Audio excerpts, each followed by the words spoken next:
Hello, everyone. Welcome to the Blue Chair Chat as part of Engage Nova Scotia's series called The Meetup about quality of life and well-being. The Meetup is a way that we've been surfacing stories alongside the survey results from the Nova Scotia Quality of Life Initiative. I'm Catherine from Engage, and I'm happy to welcome you. Right now, I'm in Jabuktuk, which is currently Halifax, known as Great Harbour in Mi'kmaq. Tonight's host and guests and all of you are joining us from across the province, which is a part of Mi'kma'ki, the traditional and current lands of the Mi'kmaq that extend beyond Nova Scotia. Here in Mi'kma'ki, the peace and friendship treaties are foundational to our relationships with each other and the land. We are all treaty people, and so we all have the opportunity and responsibility to learn about the treaties. With deep gratitude, I'd also like to recognize the legacy of people of African descent here in Nova Scotia, where there are over 50 historic African Nova Scotian communities across the province. Black Lives Matter, Black Futures Matter, and this year's African Heritage Month theme was Black History Matters, learn, listen, share, act, a theme not only for that month, but for every day. Our shared history is important as we work for a vibrant, inclusive, and resilient province together. The focus of the Nova Scotia Quality of Life Initiative is to prompt fresh perspectives and new action by all of us that better balances our social, environmental, cultural, and economic priorities. So why blue chairs for our chat? The blue chairs in our office have been home to thoughtful, challenging, and creative conversations between anyone who sat in them. So for tonight, I invite you to consider all our chairs blue. While we work remotely at this time, the chair I'm in is an old wood chair that I like to imagine has been home to conversations like the one we're about to have tonight. It's webinar style, so we aren't monitoring the chat, but you can ask us questions about the Nova Scotia Quality of Life Initiative anytime by sending an email to info@engagenovascotia.ca. We'll be here together until 7 p.m. talking about the theme, impacts of income. What is the relationship between wealth and income inequality and quality of life? Our host tonight is one of Engage's board members, Lynn Hartwell. I'll turn it over to her now and our guests, and I'll see you again at the end. Take it away, Lynn and everyone.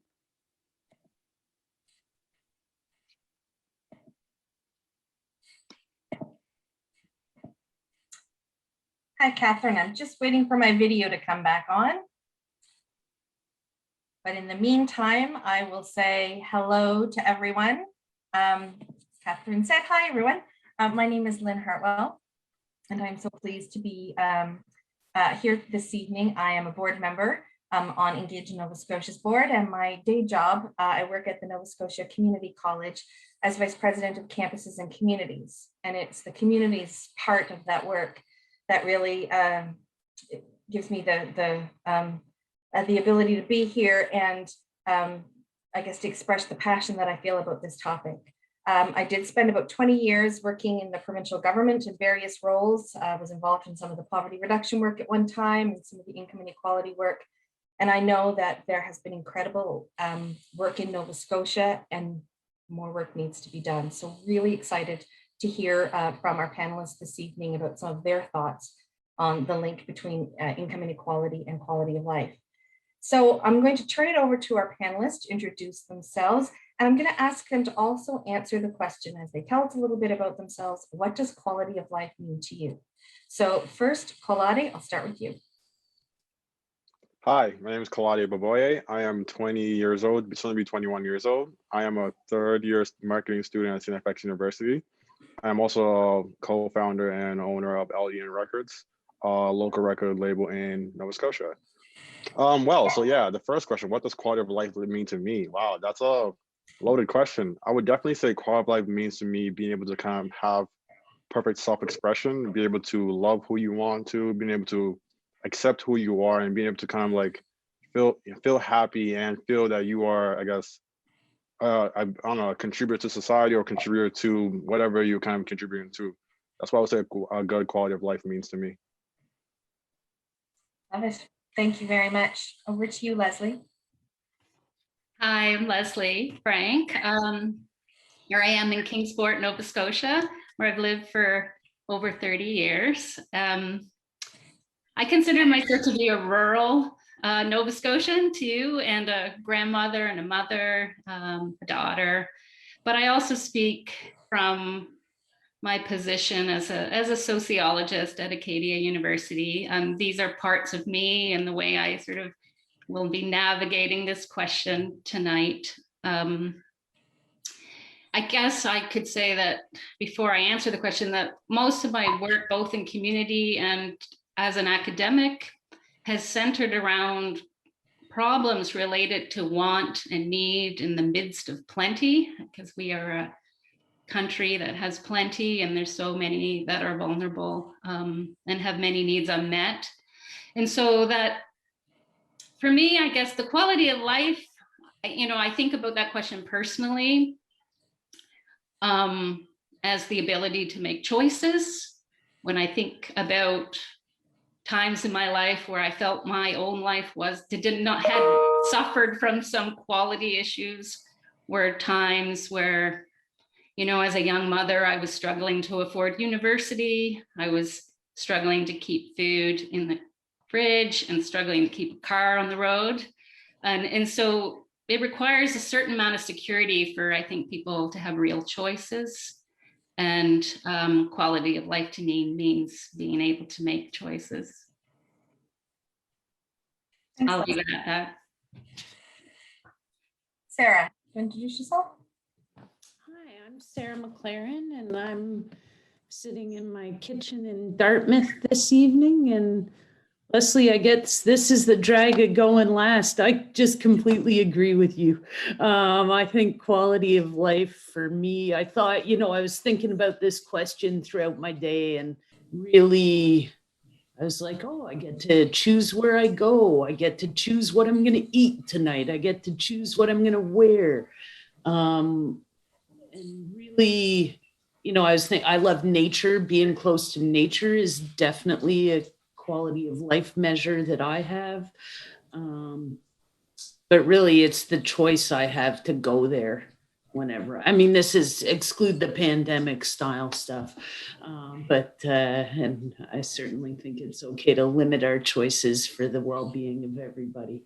The thing that I'm very blessed with is a broad range of choices in my daily life. Thanks, everybody. Thanks for those introductions, and we're going to have a really good conversation. So we've started it already, but I'm going to throw out the bigger question. We're talking about the impact of income. And the bigger question is, what do you believe the relationship to be between wealth and income inequality and quality of life? And I know you've already started down a path on some conversation about choice, the ability to make choices for yourself, and a little bit about self-expression and the ability to respond to those things that stir your heart. So with that, I'll turn it over. Anyone want to jump in and expand on any of those themes?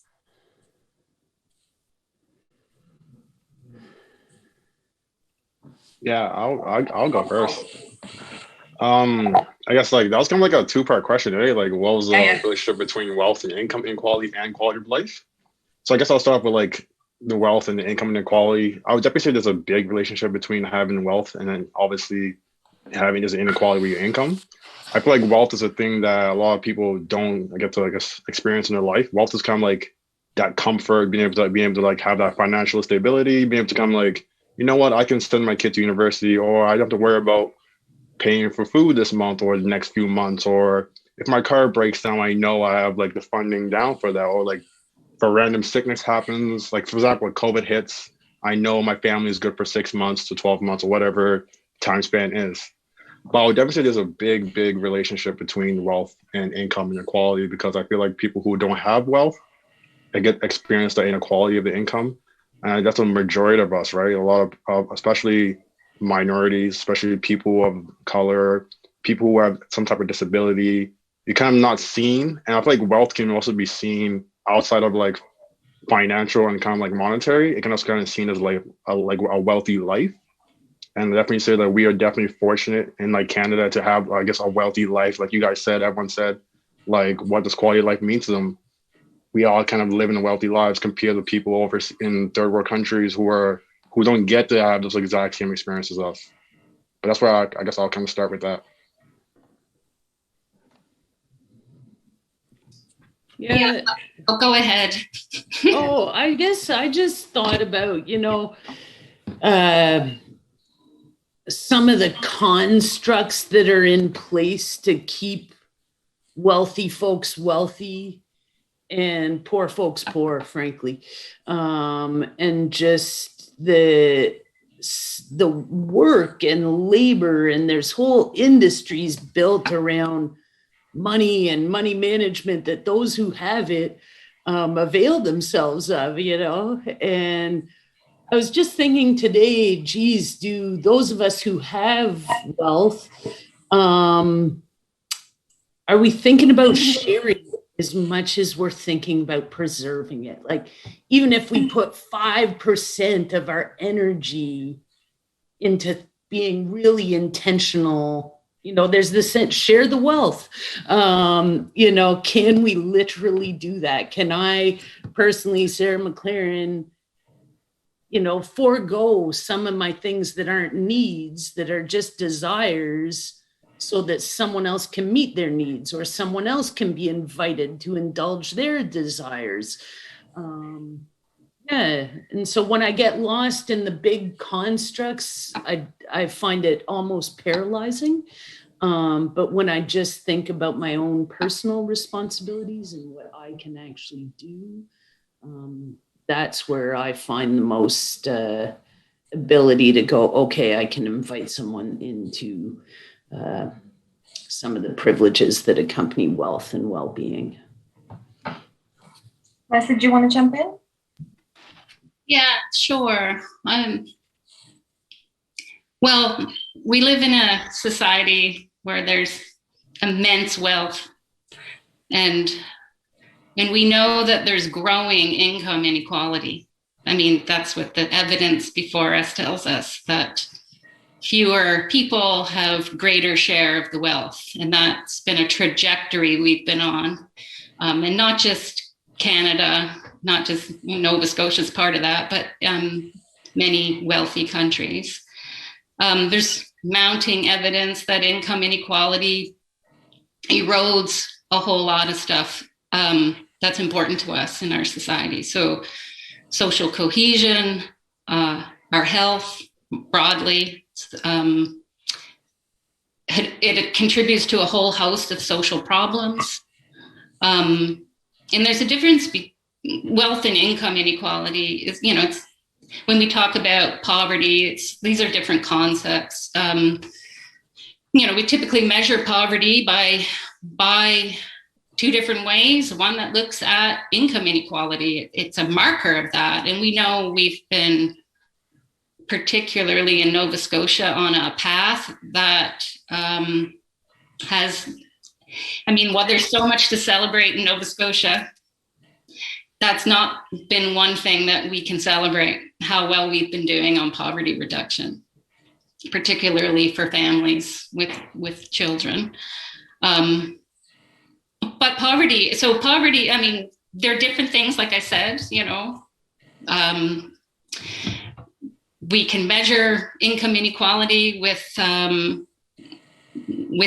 this income measure we call the low income measure. We can also capture the extent to which we have the capacity to needs and live a modest standard of living, right? In both of those indicators, we have not done well, and it's quite shameful, really. I'm speaking from a long history of tracking poverty rates in families and children in Nova Scotia for the last 2 decades.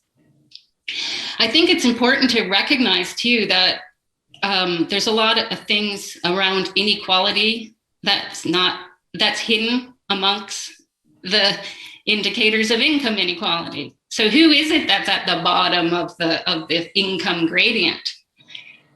If we look and dig deep, we can see that these are the outcomes of racial inequalities, for example. We know in Nova Scotia that provincial child poverty rates, for example, disguise the fact that these are largely Indigenous children, they're largely racialized children, they're new immigrant children, their children living in single parent families. They're children and families where the families are working full time and full year, right? So they're like working families, and they're families that are our most vulnerable families, those living on income assistance, where our welfare incomes are the lowest in the country. So these are some things that are certainly very troubling about our own province, but it's a problem across the country, and it's a problem in urban and rural areas. It's so, in terms of quality of life, so there's the personal, but I also think that there's, it's about supportive environments to me. So, we need supportive environments in our small circles. We need social support among families and friends and neighbors. That's the kind of community I want to live in. We also need supportive institutions. It's a certain sort of perhaps political governance that maybe leads to those supportive institutions.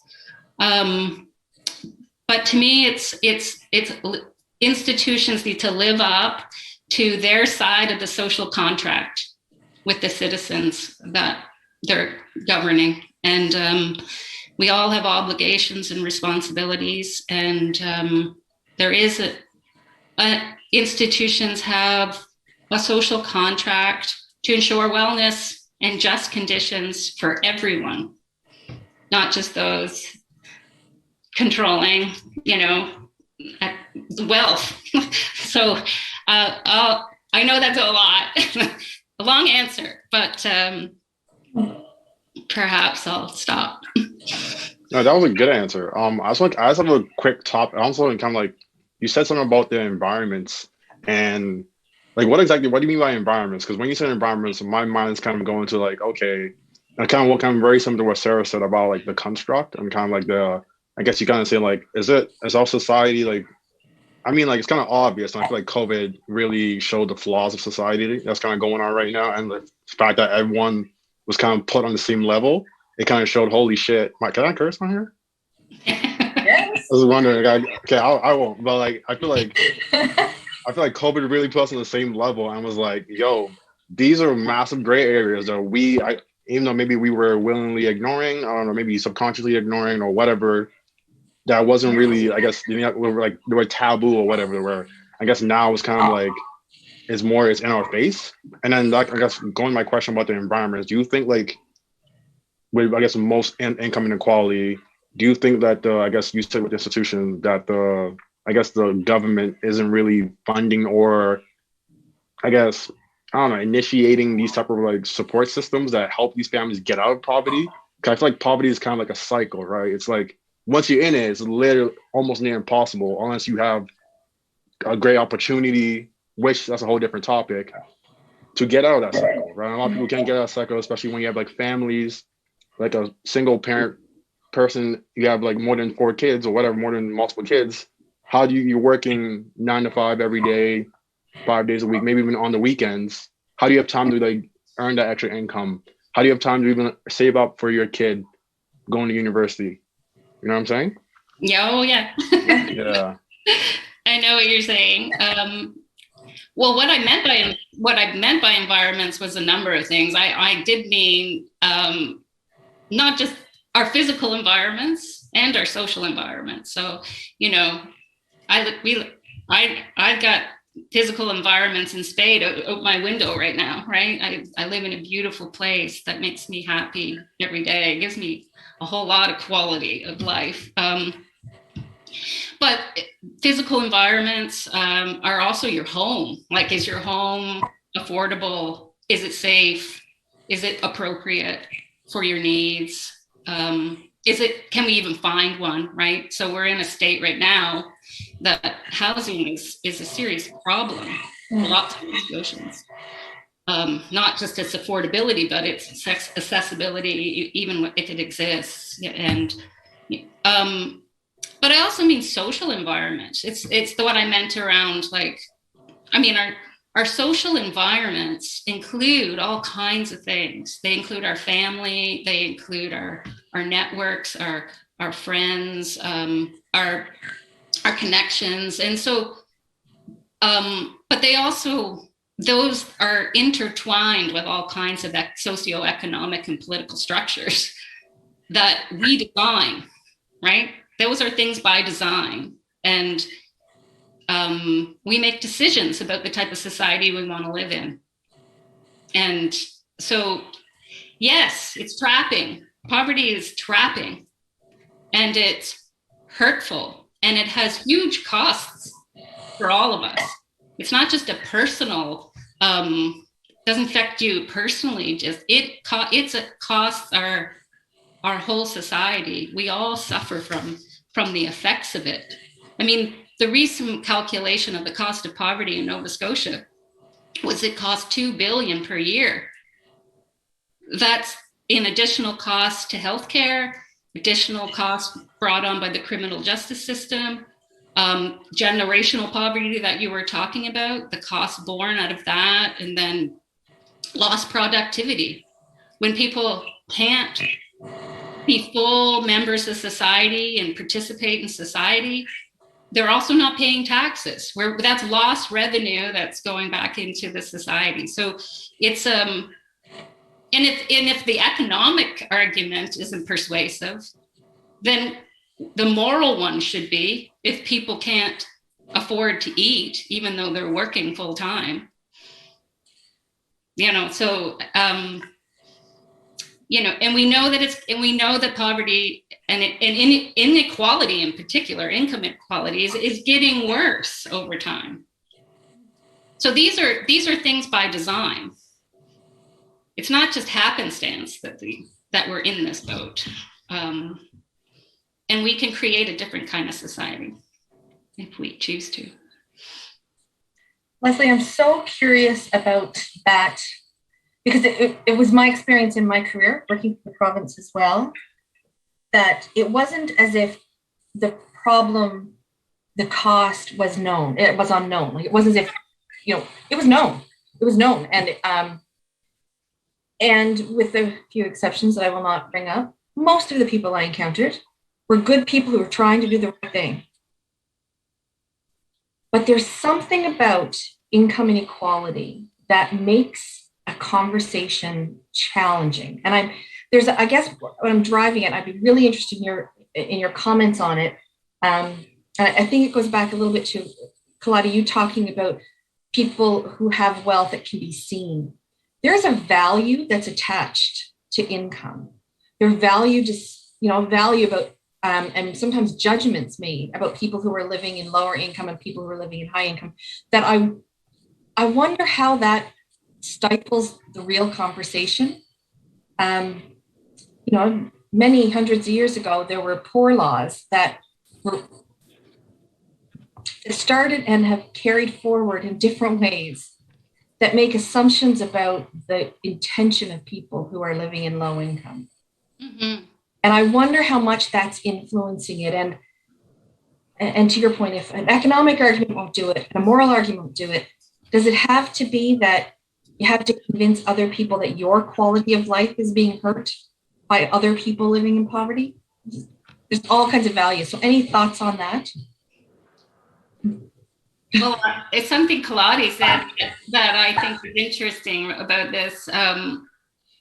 He said that COVID has brought some of this vulnerability to light, right? Mm-hmm. Perhaps we're at a moment where we have maybe an opportunity to switch what you talk about as being this mindset. I do believe that exists. Like, there's a mindset that poverty is a result of individual failure, that it's not born out of structural design. And so that, and along with that comes stigma. Mm-hmm. So, one of the things that's most stigmatizing is the need to go to a food bank. Yet, we continue to use food banks as our only response to food insecurity, right? Instead of trying to ensure that people have enough income to purchase food of their own choice. That's one area where, you know, what I say, quality of life is suffering. When people don't have the choice to secure food and housing in the way the norm is, right? It's living outside of these social norms of community living, and there's stigma attached to that. Yet we continue to respond to these types of social problems as if charity's the way forward. Well, charity isn't social justice. Social justice is creating the opportunities and abilities for people to engage in full citizenship. You know, most food insecure people don't even go to the food bank, yet we continue to support this system. They'll do anything to avoid it. So stigma's real. Yes, it's real. And I think this moment in time might be an opportunity to talk to your neighbors about, see how vulnerable we all are to these social problems at times of crisis. The difference is that for many Nova Scotians, the crisis is perpetual. And we say, oh, in the meantime, we'll set up a food bank system. But that meantime seems to be perpetual too. I'm waiting for real change. I don't want to wait. I don't want I started writing the child poverty report card when I had babies. Now my babies have babies. Same struggles. Yeah, definitely. And I feel like Sarah set up a point earlier about the sharing of wealth and like sharing of like privilege and stuff. And kind of some of the what Lane you were talking about, and then Leslie, you also said about the individualism with it. I just want to have a question. Do you guys think like income is an individualist type of view, that like income is not meant to be shared? It's kind of like a taboo. It's kind of like something that you keep to yourself, and you don't really tell someone how much you're making or how much you don't make, or if you're in poverty. And I'm kind of also with that question. Is there also I don't know, this is kind of like my thoughts. With like kind of like society and kind of the construct. Is there kind of like a collective stigma around that? I feel like it's a collective stigma around the negative aspects of it, and it's kind of like an individual kind of view on the positive aspect of it. Kind of like, I guess what I'm trying to say is like, let's say for example, I'm like, this year I made like $50,000, but my living wage for the year is like $80,000. I'm not gonna go tell my friends that, but like if for example, if I want to go to a food bank because I'm hungry, if I try doing that, it's seen as like, oh, why are you going to the food bank? You don't. Oh, you're poor, or you're living in poverty. The food banks for like bums or whatever the stigma is around that. Do you guys feel there's a correlation between like the individualism of the income and like that being separated from the collective stigma with that, which kind of, I guess that applies pressure to people to like, it's kind of like contradicting. And I guess that's what I'm trying to say. I think, Galati, you can't separate the wealth from the power, because they go hand in hand. And so I remember, my first real job that wasn't being a nanny was doing casework. And I worked with a family down in New Germany, and they had dirt floors. They had no stove. They cooked even in summer on a wood stove. And I remember going back one day and my brother was like, geez, Sarah, like, what's the big difference between, rich and poor? And I just said, like privacy. Wealth buys you privacy. And there is, Kaladi, a whole construct around this, like you don't tell what you have. You may get the high profile job where your salary is published or something like that. But in general, it's like, we don't talk about that. We wouldn't want anyone else to know what we have. That's our privacy. Whereas when you're poor, Like my buddies who live very close to the poverty line or in poverty, the lack of privacy is high. And it also includes about your money because you got to call your nan to borrow that $50. You got to, you're always reaching out and sort of robbing Peter to pay Paul. So there isn't, that piece, I think, Leslie, what you're getting to around the feed bank and the stigma is around the idea of people being able to have dignity even without wealth. Mm-hmm. And people being able to have power even without wealth. And these constructs, I think you're talking about, Kaladi, it's, there's an income part, but there's a power part too. There's how many of my buddies know a doctor that they can just call? Like they don't always have to wait the 6 weeks for an appointment, because in that social network you talk about, Leslie, there's a doctor, there's a lawyer, there's someone else, so I can skip a bunch of lines that someone without my privilege who needs it more than me can't skip any line. 0 lines, so it's complex. And I'm wondering what you folks think about, the idea. I think a lot of it is a social thing where, because this money part is uncomfortable, people only tend to socialize with folks in their same economic strata. And therefore, I don't really feel responsible for the guy who comes to get my cans, because he and I aren't chatting. I'm chatting with mine now, so I got to figure out how to be helpful to Paul. But if I weren't in conversation with him, I probably wouldn't think about that as much as so I'm wondering about how we break down, what are the portholes to actually knowing and, dare say, loving people from different economic spaces, so that we can increase the idea that our well-being is tied. Because I don't think people actually think their well-being is tied to one another's. I think we may know it intellectually, but I don't know if we really think that.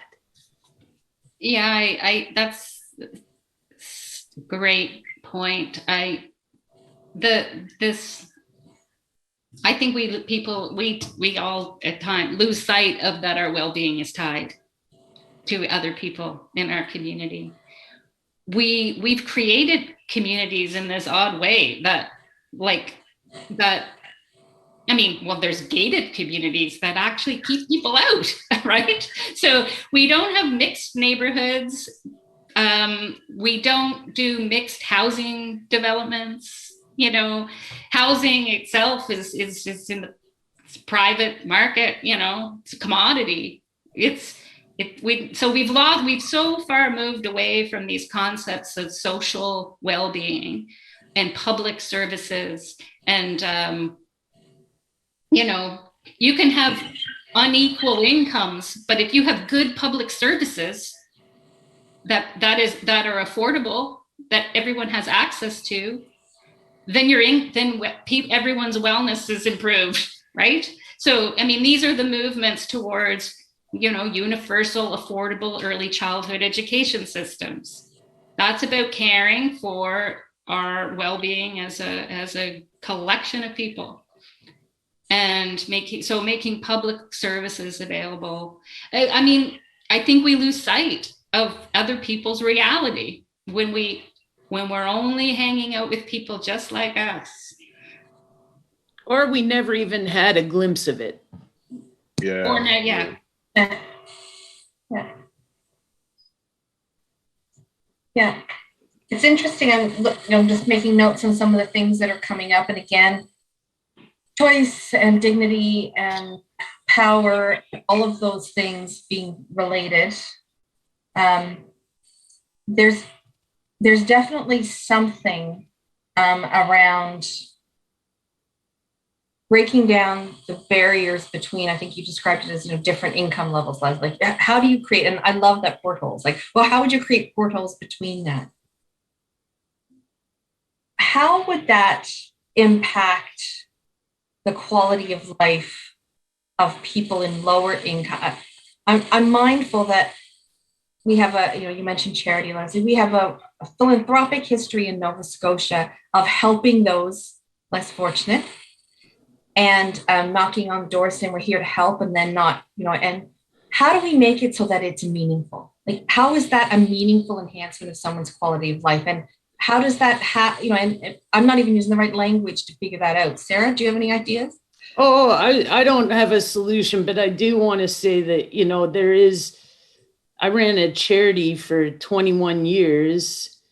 And one of the things that really, you step away from something and you get a different perspective on it. And it's like, oh, we happened, I think, at the one I ran to do a pretty good job of listening to the kids we served. But we also spent a lot of time worrying about what the donor wanted. And there's that power piece again, so it's like, and you must feel this at Hope Bloom's, Kaladi. You must have seen this front and center too, where it's like, okay, so what we really want to do is garden, make dressings, have a scholarship fund, increase food security, well-being. But Tuesday at 8:30 at their convenience, we're all going to be there, take a picture, send us money, and I do think, charity is important, philanthropy is important. There's nothing wrong with that. But if that lens could really start going like this, listen to the folks on the ground, rather than us listening to you, trying to find out what you care about, and then pitch you some little element of what we're doing that lines up with what you care about so that we can do good shit. And again, that's that power construct that we're caught in. And Nova Scotians are very generous, and I'm not trying to slag philanthropic people. I do think that's important. But I also think there could be, some education around philanthropy. Yeah, I echo that. There's really important social development's really important. Services for people, families, individuals are important. I think, the services that exist need to be enhanced, and they need to be geographically dispersed. We don't all live in Halifax. Transportation is a huge problem in rural Nova Scotia. But we need to be clearer that these are different things, right? So social development is really important. Charity has become really important because of our failure of taking care of the vulnerable, right? In terms of income, having enough income to purchase food, for example, has led the erosion. That's the erosion of social welfare has led to the need for food charity. That's coming from people that, when there's hungry people in front of you, you want to feed them. But we can't lose sight of the fact that we need robust public services and a certain level of income replacement in times of need, right? And those times of need are diverse. It's like when you have a new baby, when you're elderly, we can't all work for our livelihood, and we need to take care of the vulnerable. Like I say, that's the kind of society, I think that's the kind of society we need to build. Yeah, I agree 100% with that. And then I also want to say you said something about the location. And my mind's kind of went into like, this is called spatial inequality. Is Mhm. when I guess like I didn't realize I just learned about this like I guess like last year, and I didn't realize the actual significance of it and how like it's just like I guess like a lot of like lower income people, like I remember even like me and my family was definitely a lower income family. I remember as a kid when my family was an immigrant family from Nigeria. When we moved here, we didn't have a car. So for example, so things like grocery shopping was like it was like a big journey. Like I remember like in winter months, like especially when you're coming from like the climate's hot all the time to like the climate switching every 2 seconds. Winter months, it's not easy to go grocery shopping 5 kilometers away, but you have to walk or take the bus. So I guess like that's another thing I feel like with your question, Lynn, is that I feel like there's so many components that are just kind of like they're contributing towards the inequality that need to be kind of like either like and kind of like similar to what Leslie's saying that they need to be either like revamped, reevaluated, or even taken out or something else put in place. Because like these things, these like small things that we don't think about, like why is there a hospital 10 kilometers away from a rural town? Everyone there's gonna like that's imagine you didn't have a car. How would you what if an emergency happens where you have to go to the hospital? You have to like what Sarah said, you have to call up, you have to pay thing, you have to borrow from thing to pay someone. That's so like that is kind of like just keeps you in this loop. And I feel like there's so many components and like I don't know. Yeah, I feel like spatial inequality is a big significance. I also want to say definitely like services like especially for youth. I think I'm talking about a lot of kids really, really suffer heavy. I remember when I was in elementary school, I had friends who would not have a lunch. How are you supposed to learn with an empty belly? I don't like you're automatically just it's like you're setting yourself up for failure.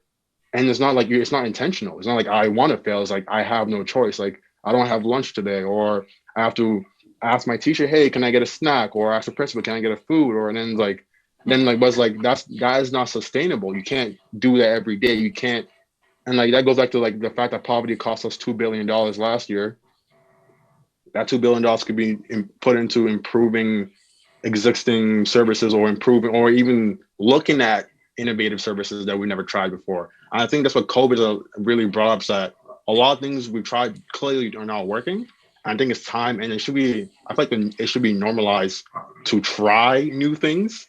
And this, and all people are just like, no, no, no, let's stick to the old ways. I feel like it should be normalized to try new things, especially when things are not working. It's impacting everyone's lives in a bad way. And I think what you're saying, Kalani, that piece around like, I don't know how many meetings I went to with very well-intentioned government folks who are running those services, Leslie, and going, it's so weird. We have the service and they just aren't coming. And I'm like, well, if they aren't coming, you don't have the service, buddy. Like, how is that a service if nobody is availing themselves of it? So if we don't try it, and that listening thing for philanthropists could also be echoed for the service providers. I don't think capitalism is the answer to everything, but there is this attitude like, I don't like in the services where they call people clients. I'm like, oh, don't use that word. You're borrowing that from the corporate sector with none of the attitude behind it. Where's the client's always right? Where's, oh, if the client calls me at 10 p.m., I answer my phone. Oh, the client wants me there. The client's very unsatisfied. You know what I mean? Like, where's that part of it? That's not in there. And I wish we would try more new things, Kalani, and wild things, like cool things that somebody who was actually affected by a problem came up with. That would be exciting and empowering and like probably a hell of a lot more likely to work. So having said that, I'm going to ask you, what do you like, I know we're going to start to wind down at some point. Is there something that top of mind you think if this could happen, it would improve quality of life? I know that's probably an unfair question because it's not as simple as one. I'm just wondering if there's that. And Leslie, you might probably know more about this. I just remember years ago being struck by Ireland doing a bit of a quality of life assessment. It was, when their fortunes kind of turned and the country kind of turned around, and they brought it down to what makes what should every Irish citizen be able to expect? Like, what should, at the very minimum, again, a bit simplistic, but it was things like the ability to have friends over and host friends in your home, at once a month, the ability to have 2 good pairs of shoes or boots. And I, really simplistic. But I remember, the checklist part of it really appealed to my brain. But I remember thinking that cohesion of what makes quality of life allowed them to be able to come up with some of those standards and then put resourcing behind it. I don't think they followed through 100%, but that was the theory. So are there things that you can think of that right now would be hallmarks for quality of life in Nova Scotia, that if we could just get to that would make a difference? Is there anything that comes to mind? Yeah, I feel like we said it a lot. Transportation is a massive one. I feel like, especially in Nova Scotia, there's a lot of people who live in rural Nova Scotia. Like you said, not everyone lives in Halifax. Like a lot of people want to come to Halifax and they can't come to Halifax because, for one, maybe they're a kid who doesn't have a driver's license. So I feel like there's a lot of I could really ramble on for a long time about that. But I would definitely say transportation was a big one. It's funny when you said that, Lynn, I was thinking, my thought immediately went to something I wouldn't have expected. So it made me think of, and I'm not certain, I think it might be Finnish, but I'm not sure, that what they do, what is provided to families when they have a new baby. So this box of things that they've decided is what helps a new family. So it's the box that you can put the baby into sleep, but it's a few items of clothing, whatever, a collection of things. And it's something that every new family gets. That's not just a material gift. It's a symbolic gift around belonging. Right? That this new child is a new citizen in our country that we care about. And it's a way to welcome them in as a new citizen. And I think so. It made me think of sense of belonging, and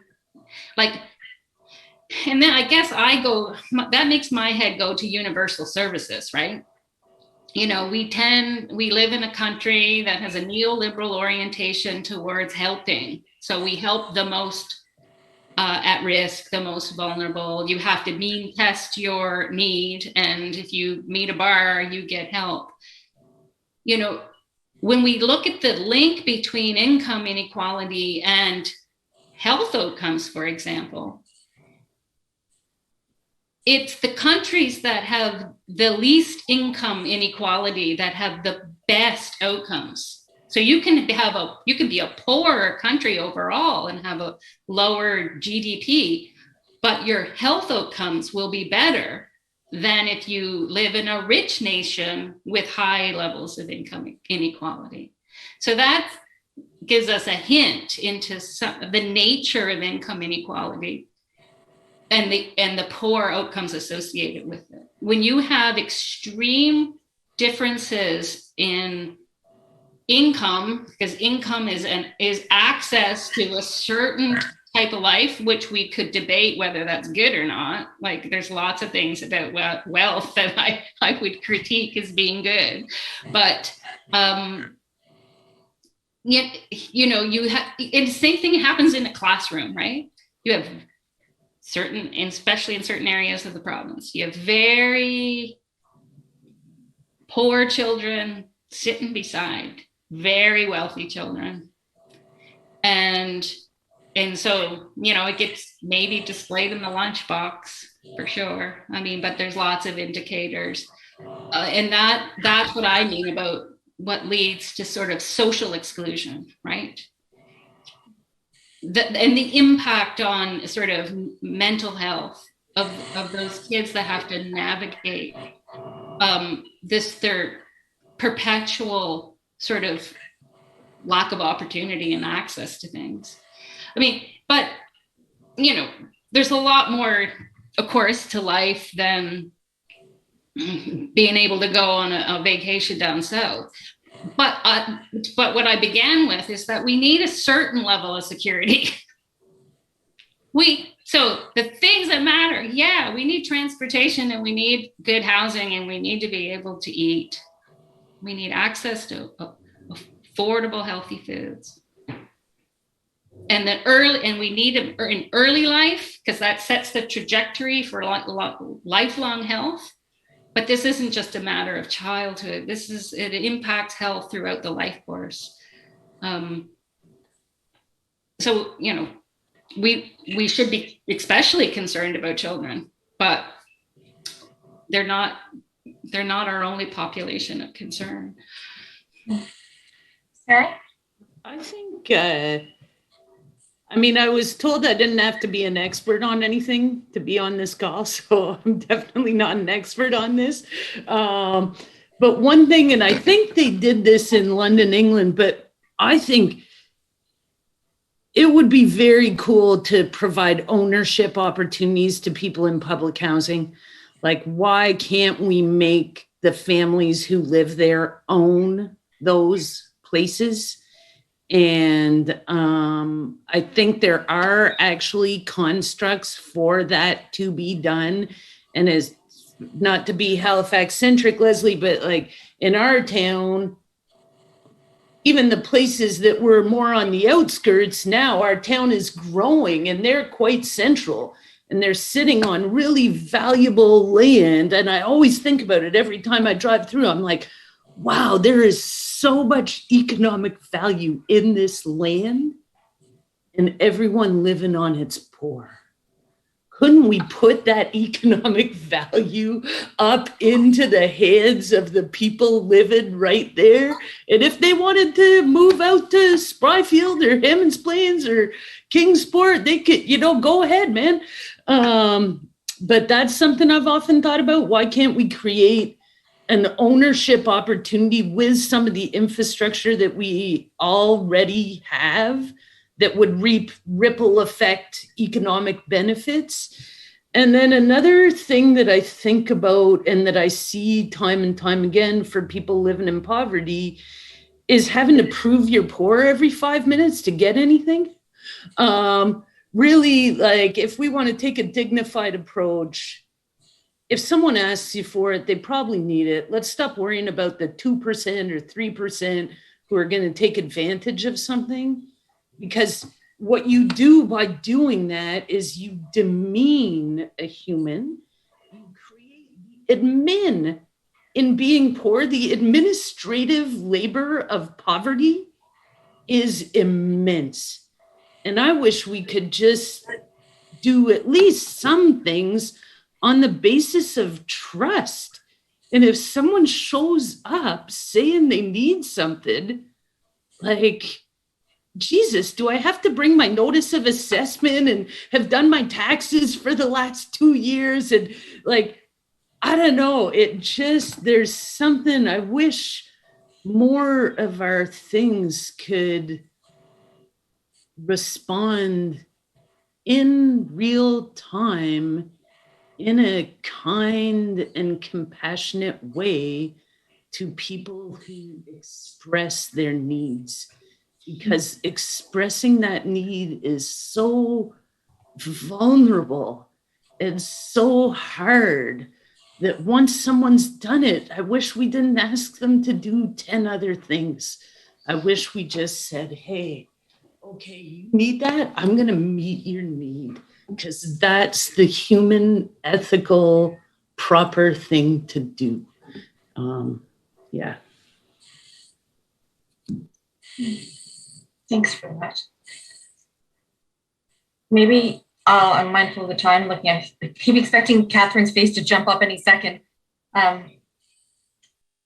We just had an experiment through COVID. I don't know if it lines up exactly, but you think about the CERB benefit that went out. So we got to see what a massive transfer of income looked like. We got to see the impact that it made.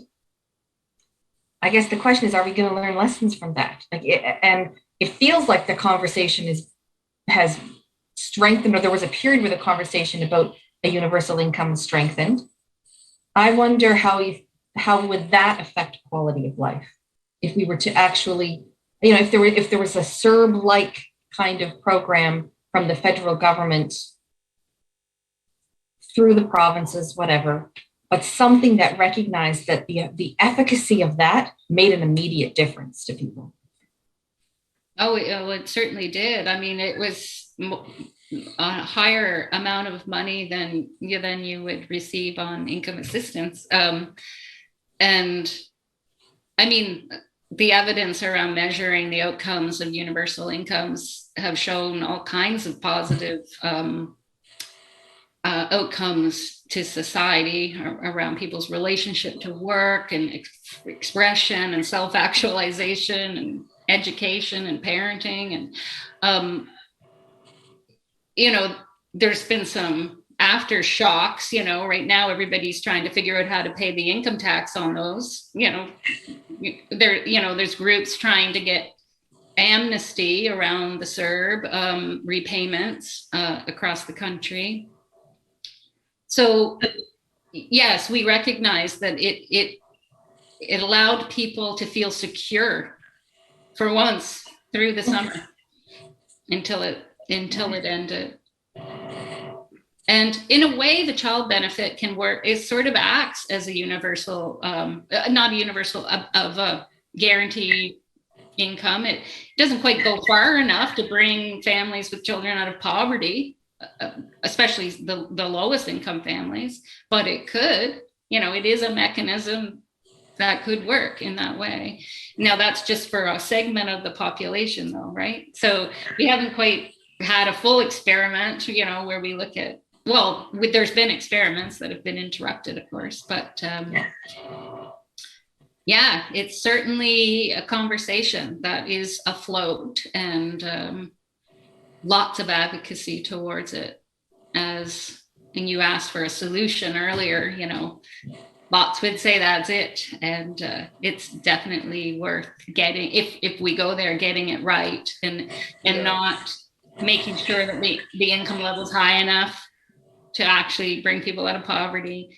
Make sure the public services stay or get enhanced, because it's not just all a matter of income. We also need public services that I would argue the more universal they are, the more we move away from those feelings of stigma and experiences of stigma. Yeah, I would definitely say with the CERB, I think one thing that's also, very important that you kind of keep in mind with it is definitely something that definitely works. But I think another aspect is is it sustainable? Because I know a lot of people who were they were feeling like millionaires when CERB hit. They were getting that $2,000 every month. They were living the best lives. But then once that stops, how do you kind of maintain that? You know what I'm saying? How you maintain? Because a lot of people got very they were. I mean, it was definitely beneficial to a lot of people, right? That's the thing. But that was a temporal beneficial. It wasn't oh, this is going to change my life forever. And I feel that's the problem where Leslie said, we have to kind of go back and kind of figure out how can we make this sustainable, right? How can we make this know that if it's implemented, it has a ripple effect that's positive, not a ripple effect that puts more people in harm's way, or puts more people who have to holy shoot, I got to pay taxes. I didn't realize that. And especially with that financial literacy that comes with it and all that kind of aspects, I think it's important to kind of put that at a top point, having it been sustainable to people. Yeah. I just like to remind us that it's financially affordable and sustainable if we have proper, and just taxation system. With the concept of inequality is that there's a lot at the top, few at the top, not paying enough taxes. If we have progressive taxation, we can afford these things.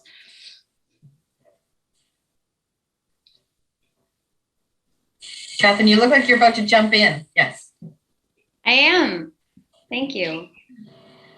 I mean, I really could just keep listening to all of you in conversation with one another. And I guess that's a good reminder that it doesn't have to stop here. We can keep talking about this in our personal lives and our professional lives. So thank you, Leslie, Kaladi, Sarah, for what you shared with us tonight, and to Lynn for hosting. I found it to be a really raw and honest conversation that touched on responsibilities, our relationships, and also brought in research and personal experience and real stories. So thank you so much for that. And for everybody watching at home, tonight is the 6th and final Blue Chair Chat that we're hosting as part of the meetup. And so in past weeks, we've explored the 6 qualities of the Nova Scotia Quality of Life Initiative, the 6 W's rather of the Nova Scotia Quality of Life Initiative: trust and participation, our time, discrimination, and people relationships in place. And you can watch or listen to all of those Blue Chair Chats from our Facebook page and YouTube channel, as well as on Wayside. We've partnered with Wayside to host the meetup and connect between events. Wayside's a learning community led by inspiring communities where people across Atlantic Canada gather to learn and connect. And so the invitation is open to join the meetup group on Wayside, and you can talk with others who've taken part, check out resources, and plus, as I mentioned, watch Blue Chair Chat recordings. So you can rewatch tonight's episode. I think I will be doing that. And you can also rewatch ones that have taken place already.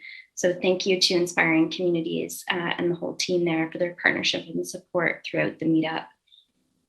We've learned alongside audiences throughout the course of the last 7 weeks, and your feedback remains important to us. So there's a link in the chat to a feedback form, and it'll also be in a follow-up email so you can share your thoughts. So thanks again for being with us. And as always, we'll see you again soon.